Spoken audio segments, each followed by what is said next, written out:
Good morning, everyone. How are you all doing this morning? Yeah, again. As part of the session today, I just want to give you an overview of Hilton's data journey over the last several years. Anyone from the hospitality industry in the audience other than Hilton? Okay, so I can't bullshit. Um, no, again, I think as I look at Hilton, just my life at Hilton, I've been with Hilton for 24 years. I started with Hilton in 1994 to build our hospitality platform. So we have a hospitality platform called OnQ, which is a platform which is about 100 components, all integrated through a real-time integration from reservation systems to property management, forecast management, revenue management, our .com, our back office, our portals, all seamlessly integrated real time. So this platform was designed and built in 1994. That's when I started my life with Hilton. I was brought in to build that, and we built that over about 24 months. And that platform supports our hotels, 5,500 hotels in 110 countries now. On an average, opening almost 2 hotels a day in some part of the world. So that has been our growth. And with that growth, obviously, we have to innovate, renovate, speed to market, etc. So my baby survived 24 years, but I think the baby needs a facelift. So with that as the foundation, we embarked on a program called Renovation and Innovation about 2 years back. And what that means is renovation means we are rebuilding our capabilities, the existing business capabilities using a better architecture, microservices architecture, truly using events. And then innovation means we are building capabilities that do not exist in Hilton, in the hospitality or travel industry. So doing a lot of things in that space. So we embarked on that using a well-defined business case 2 years back. Getting the buy-in from the board was a no-brainer because I think as we are expanding, we need to be able to innovate and renovate. And I think when I look at the architecture that I built 24 years back, it's beautifully integrated. Everything flows seamlessly from the time the guest requests a hotel search to booking the reservations to staying at the hotel, checking out using the Hilton Honors app. It's all very well integrated. But the challenge with the architecture that was like 24 years back is it's also very tightly coupled, right? So which means that when you make a core change, the repercussions of that is pretty significant. If you make a fundamental change to, say, a reservation system's core component, then you have to pretty much retest all the touch points because of the tight coupling. So what we're doing with this renovation innovation program is we are breaking our capabilities into microservices, right? Loosely coupled set of services. And we are doing a surround and erode approach. And what that means is obviously we have legacy. We have 5,500 hotels to support. We are opening hotels every day, almost 2 hotels. We can't just stop, right? So what we're doing is we're doing the surround and erode approach where we're building these microservices. We are integrating that to legacy, shutting down those equivalent legacy components. And then over the next 3 to 4 years, we will have everything in this microservices architecture. And then the legacy goes away. So my baby is a new baby in 3 to 4 years. And as part of the effort, one of the effort is also on building an enterprise, a true enterprise class data platform, which is what we'll talk about. So I've been a transactional guy all my life. Even before Hilton, I was working for GE and other companies, a transactional guy. And how did I become a data guy? So the way Hilton used to operate, like many of you that are working for big global companies, we were pretty much siloed. And what I mean by siloed is there's sales, there's marketing, HR, finance, brands, etc. They all have their C leaders and they have their business teams. And one of us, from a technology standpoint, is their counterpart from a leadership standpoint. So I've been in that role for many domains in my 24 years. So when I do it for sales, I work with my sales team. They have capabilities requested. We go and work with them, build the architecture, build the technology, deliver the capabilities, build reporting, build analytics for them, and then everyone is happy in sales. Then my peer works the same way with marketing. So we've done that, and I've been in every domain in my career in Hilton, and that domain is extremely happy, the speed to market. But when you put all the pieces together, that's when you see so much replication of efforts, right? I think the same KPI is shown by marketing in one way, but by sales in a different way, right? And as we look at a company like Hilton, we are truly global. Out of our 5,500 hotels, we own only 10% of the hotel. The rest of them are franchise. And so with that, obviously, we are a public company. We have to give data to the Wall Street and to our owners, which are a major chunk of our landscape. We want to have the most consistent data reporting, analytics, data science, etc. So about 3 years back, again, we were looking at it, some of the challenges in reporting, and in our IT leadership forum, we were talking about, okay, how do we build an enterprise organization that can focus on data and build these capabilities in a consistent way. And saying there's a lot of data, so we're not short of data. The problem is the data are all in silos, the reporting are in silos, and we need to sort of unify it together. And then my boss, the CIO, said, hey, Sudhir, you created all this data, all this mess. Now it's your headache to solve it. And so a transactional guy like me moved into a data role 3 years back. And again, I was not sure what I was getting into, but I said, okay, it's a new challenge. I got into that. And when I look at it, I think it's been a great journey. So when I looked at this portfolio 3 years back, again, I learned a lot of things that I did not know about all these silos. I quickly learned that we have 17 different analytical organizations in the company, right? Every domain, like sales has one for the US, one for the international. Brands have one for the US, one for the international. Finance has corporate finance, operations finance, everyone. And I see a lot of faces smiling. I'm sure that you see that in your company. So I know that we are not unique in that problem. So my first goal was, okay, how do we build some sanity to this process? And fortunately, in my transactional background with Hilton, I had worked with the C-suite in all aspects. So there was that respect and acceptance on both sides. I said, hey, guys, I'm here to help you solve the problem. And we need to bring some sanity. And obviously, when you look at it, again, we have the data or the data warehouses, the BIs for all these 17 different analytical organizations. Some running in world-class data centers like NTT or AT&T. Some running under a server under some VP's desk in the office. And the worst part was, obviously, all the C-level officers and the business leaders come to conferences like this, and they talk to their friends, and a lot of vendors that come and show shiny objects to them, right? Everything looks great from the output standpoint, but they don't know on what is there behind the scenes. So when I look at the estate of data reporting analytics in the enterprise, you see it from world-class data centers to a server under someone's desk, at least in the Hilton office, to a vendor running a server or a service for Hilton in Uzbekistan in a garage, right? And that shows the risk to Hilton, right? And I think the moment you say risk, you get the attention. That's the beauty of today's world. Security, risk, you suddenly get all the attention. So it took me no time to convince the C-suite that we need to bring some sanity to this process. And my first 12, 18 months was focused on bringing some best practices standards to data reporting and analytics. Again, data science was an ambition for us. We didn't have any data science. But at least on reporting analytics, bring some sanity, which is what I embarked on initially, which is let's get all the infrastructure under IT's control, security, infrastructure, engineering standards, right? So some of them are already in good shape, no worries there. Moved all the servers from the under the desk to a true data center.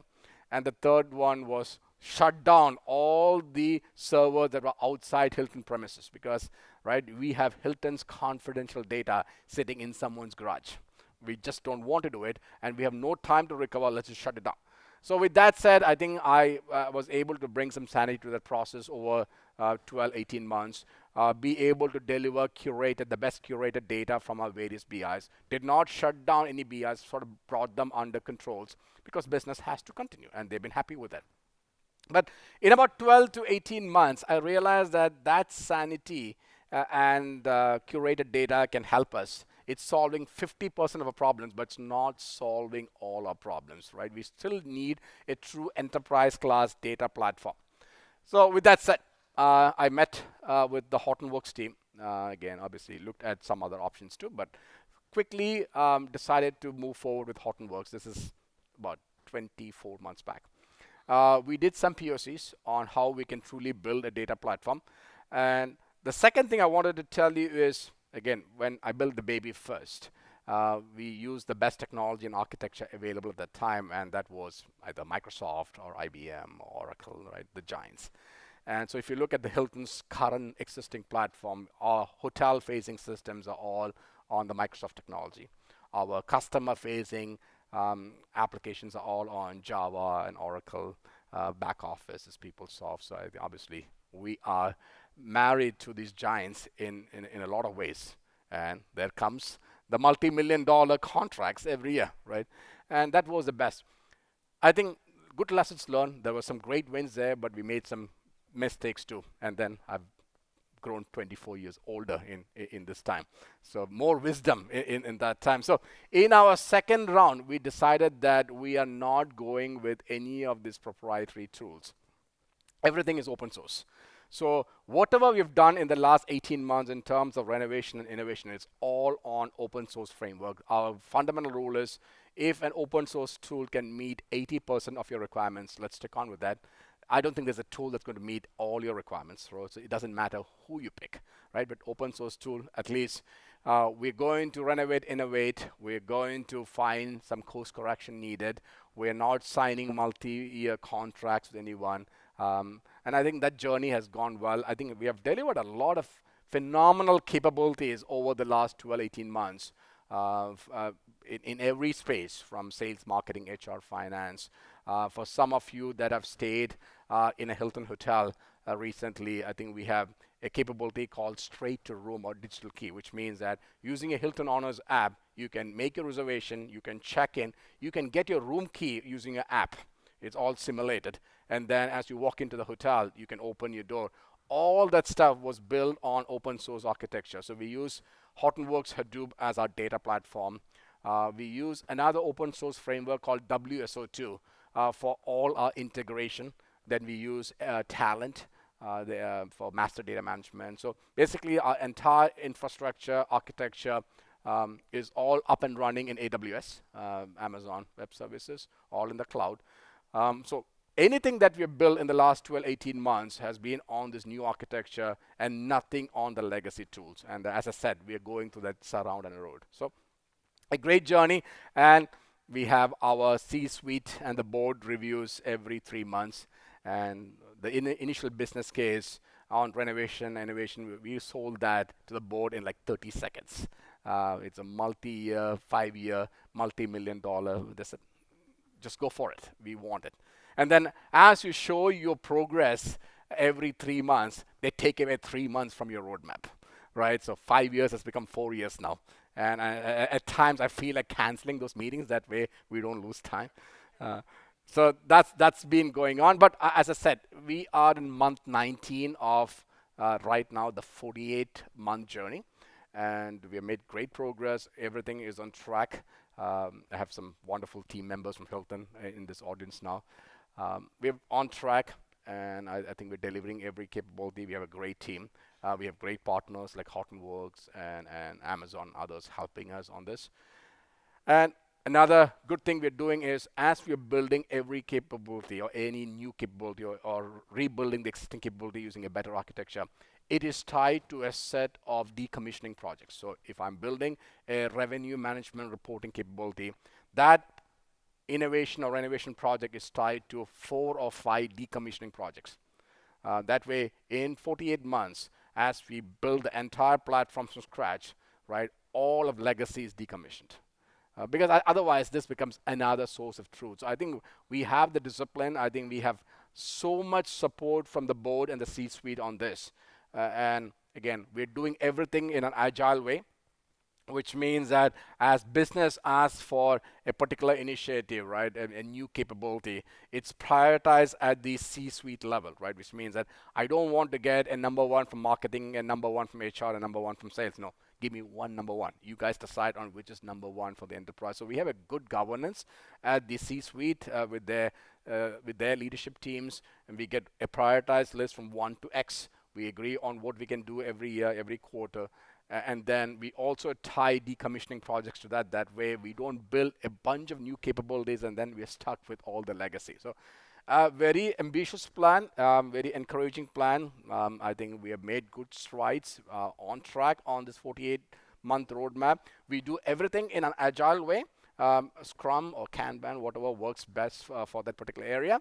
And if we do not have the right business leaders or business team members assigned to the project, we don't even start the project, right? Because if it's important for you, you will invest time and money into it. So with that model, the relationship, the partnership has gone so many strides forward between technology and business, and we're delivering. So I said a lot.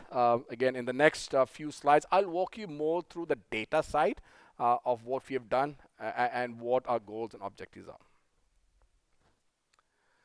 Again, obviously, as you embark on anything of this scale, you want to have a well-defined vision, a mission, define a set of strategies. I sort of walked through most of it, so I'll probably go through this fast. That way you can see some of the meat behind the efforts.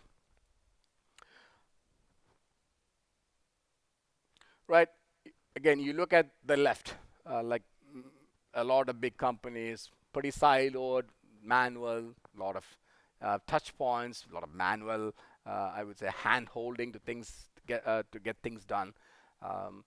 It's very tactical in nature, and then I think Hilton is very, very good in reacting to things, right? I think we want to get more proactive. So that's where the technology architecture and the partnership between business and technology is going to help us get there.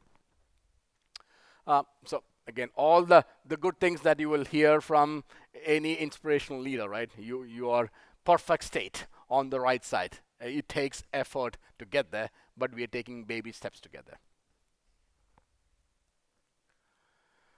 As you look at the data analytics, reporting, data science, again, we have embarked on some pillars that we want to imbibe in every action that we take in terms of ensuring that we have looking at the right technology to build a platform and the framework. The data has to be trusted, right? If I deliver data, say for sales to consume, but sales does not trust the data, or sales has apprehensions on the data, then the purpose is defeated. So we want to ensure that we get those teams embedded in the process. That's where the Agile helps, that way they are part of the process on a daily basis to see on, hey, my data is good, I can trust this data. And if I go and talk about my sales data to a particular partner, right, then I think what they tell is good, but what we have is better. Simplified reporting, as I said, with silos, we have reporting all over the place, and in a subsequent slide, you will see on the mess we had created and what we're trying to solve. Data science capability, I think, obviously, that's a word that's overused nowadays, right? And there are companies that are very mature in the space. We are in the infancy stages of that capability. I think we look at companies like Uber, Airbnb as like where we want to get to, like an Uber, right? The advantage that the Uber has is they didn't have a legacy. We have a lot of legacy, right? So I think we're learning a lot of things. When I look at Airbnb, and I don't know whether some of my hospitality counterparts will agree with me. I think when I look at Airbnb, it was a very positive disruptor to a company like Hilton. I think we have the traditional thinking, and we take a lot of things for granted based on our success. I think Airbnb made us think in a different way. And I think that thinking has helped us in every step. Have they affected us? Yes. Have they affected us on a large scale? No. But I think that they have really made us think better.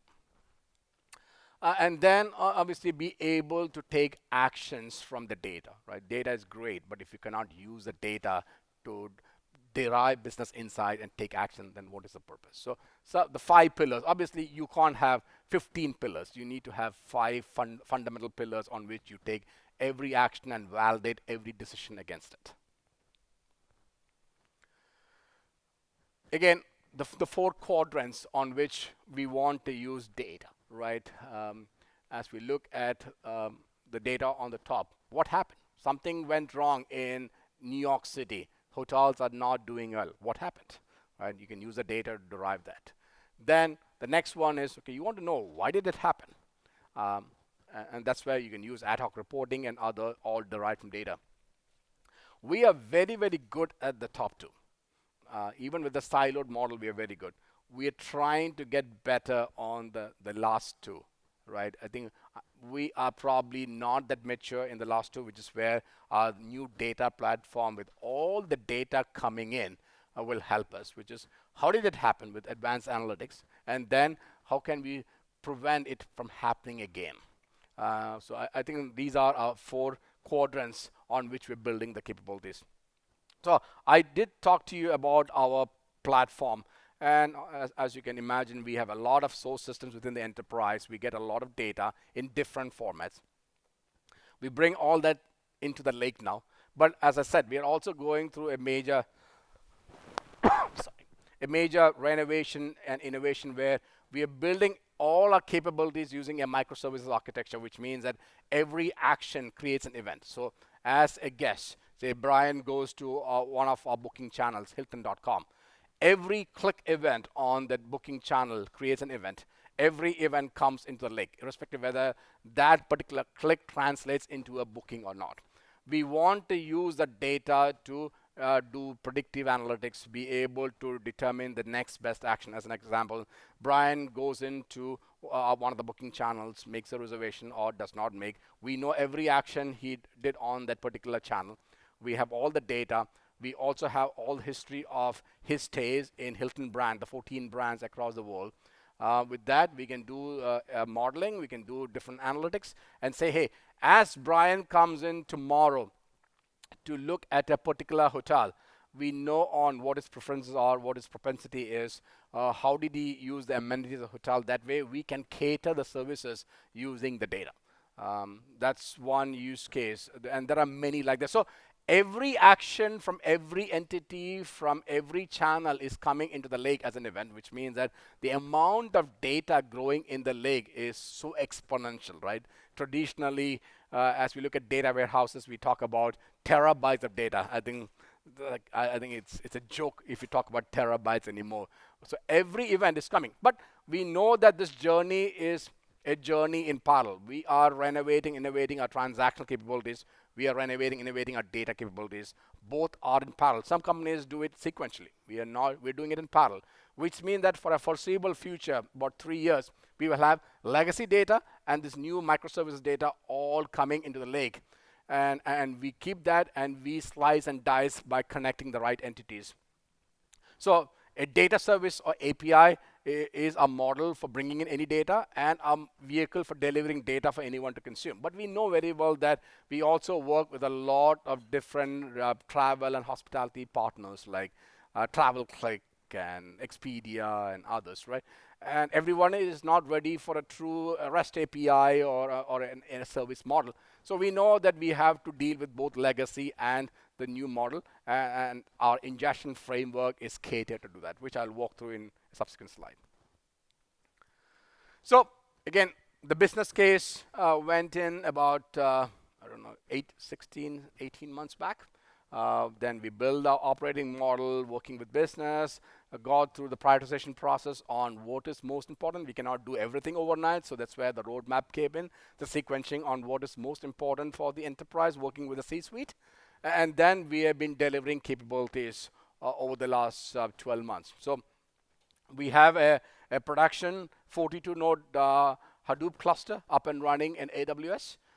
With so much data coming in every day, and then and you will see that we are sort of creating zones of the data, and then we are also working closely with some of our AWS partners in creating relational capabilities as well as delivering data through a set of services. So sort of coming back to the earlier slide, focus on creating the best class reporting and dashboards. We embarked on a set of signature data science projects to see on how Hilton can do better in sales, marketing, etc. Defining the right operating model that way technology and business works with the same objective and goal, which we have done well using that Agile model. And then is a question of ensuring that your platform, your framework stays pristine, right?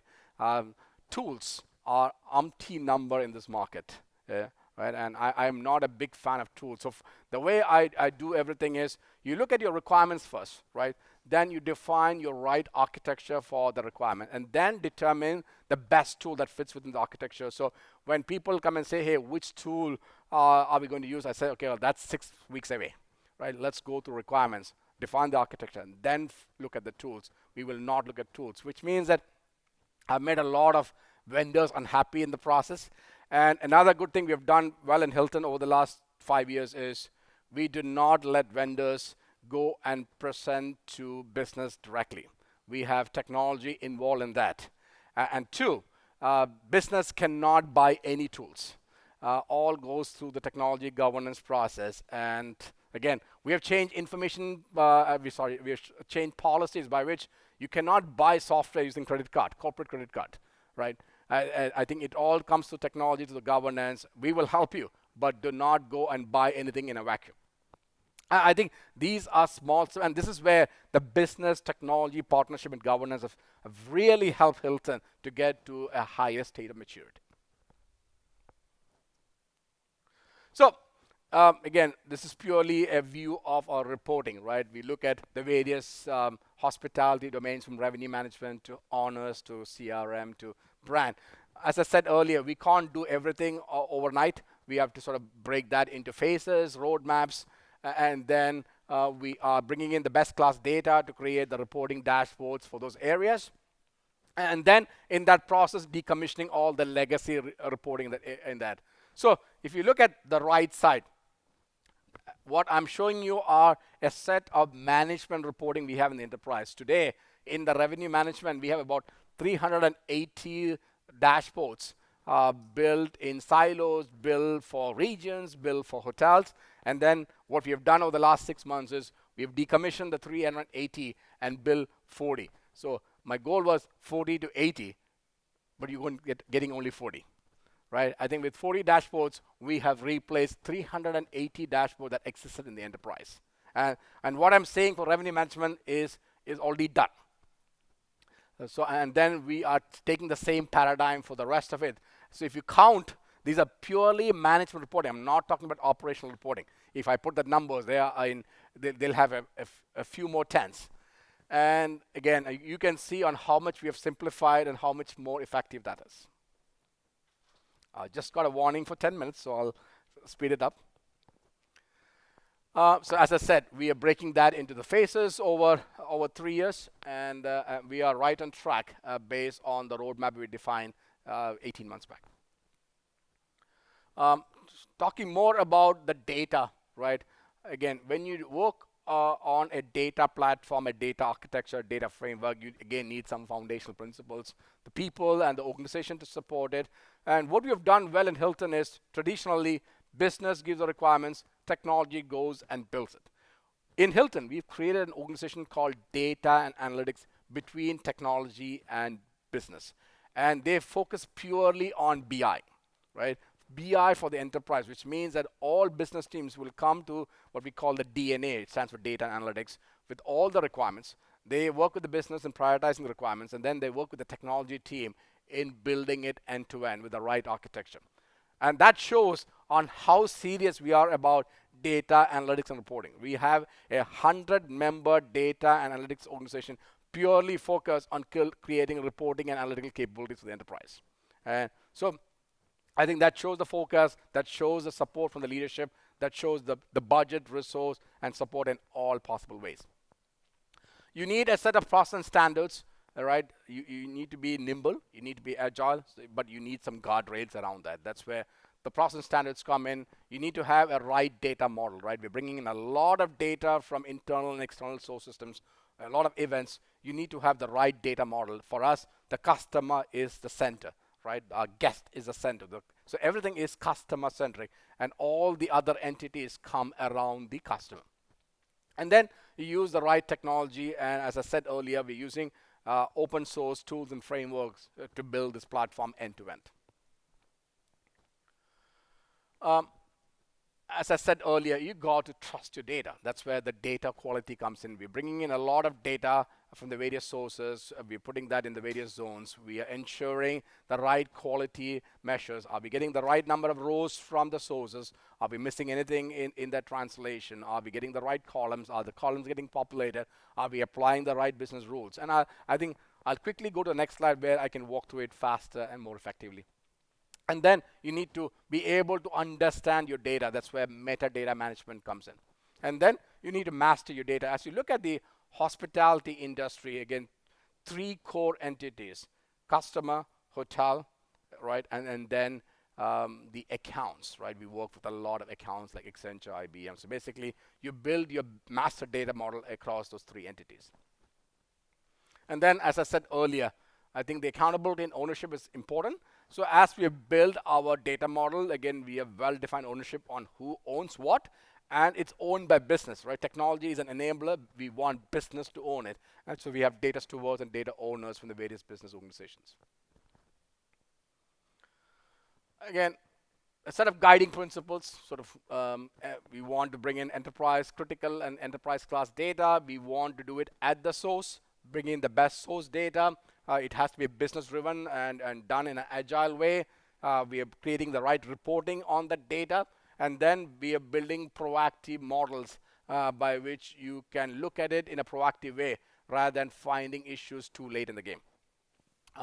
Everything goes through an MVP or minimum viable product. You start, you build baby steps, you deliver value. We have a 2-week release cycle, and there is a product owner of the business that is making decisions on the daily scrum call. And then they're seeing, they're touching and feeling, and what they're asking is what they're getting.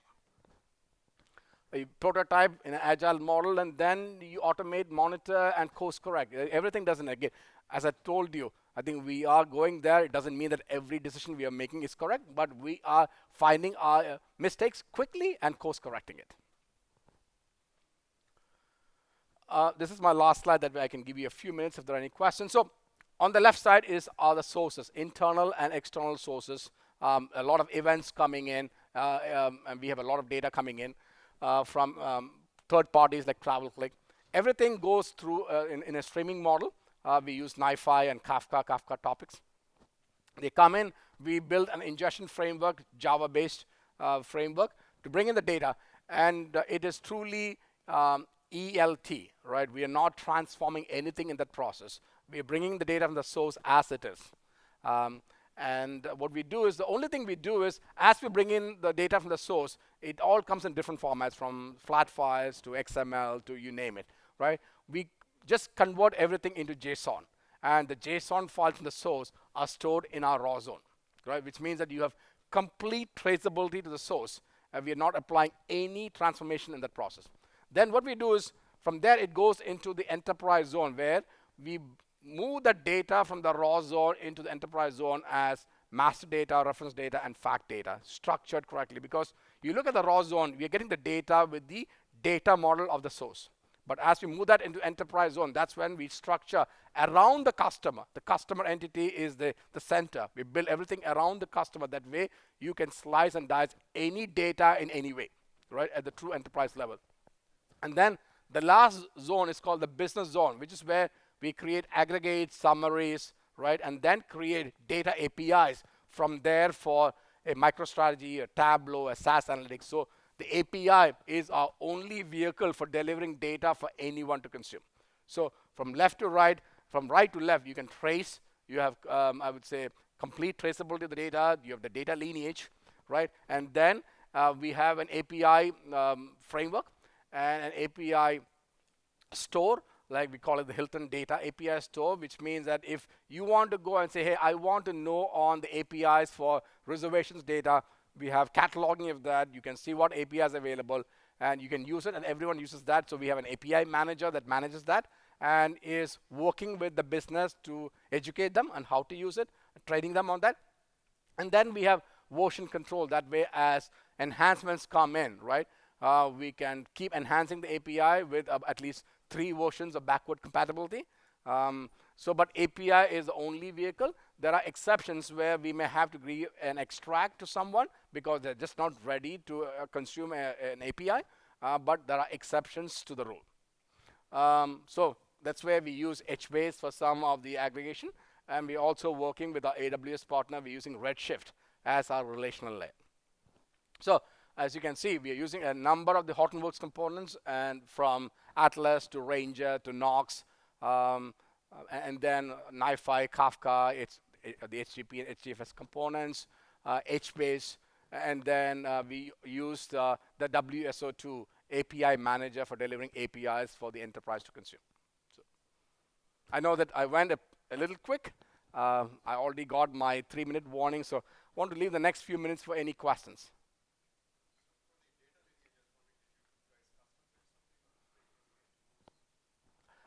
So the question was for the data lineage. I think we used a combination of Atlas, and we also use Elation for some of the cataloging. Yes.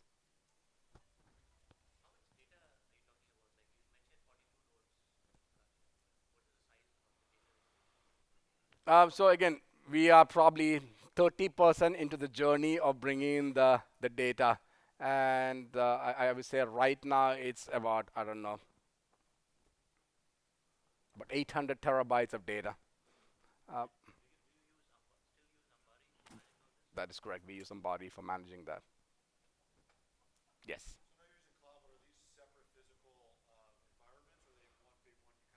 Yeah, it's one cluster and logically separated. Yes. So right now, these are all rules that we have configured using XML, and then we are slowly enhancing that to be a truly rules engine.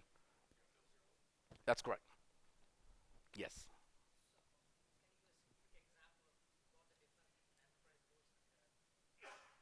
Business. An example of that is when you get a reservations data. It's last questions. So as we get reservations data, right? A reservation data can be a package rate. Say you get a golf package to stay at the hotel. So that's $500 of golf package. We get that $500 in the raw zone. We also get details on how that package is broken up into various, like 300 for room rate, $50 for a golf, $25 for breakfast, etc. Right? As we move the data from the raw zone enterprise zone, we break that $500 into lower level details of facts.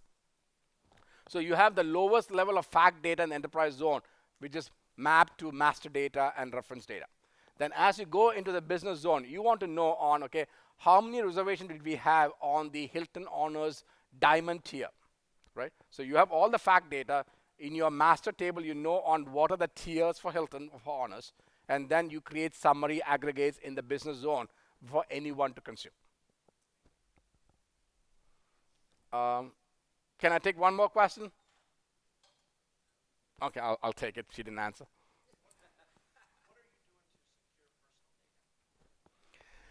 So what we have done is, as we build these zones, right, I think obviously we have to comply with PCI and GDPR, everything. So I think using Ranger and connecting to our identity management system, which is a ping identity management system, we are doing row level as well as column level security.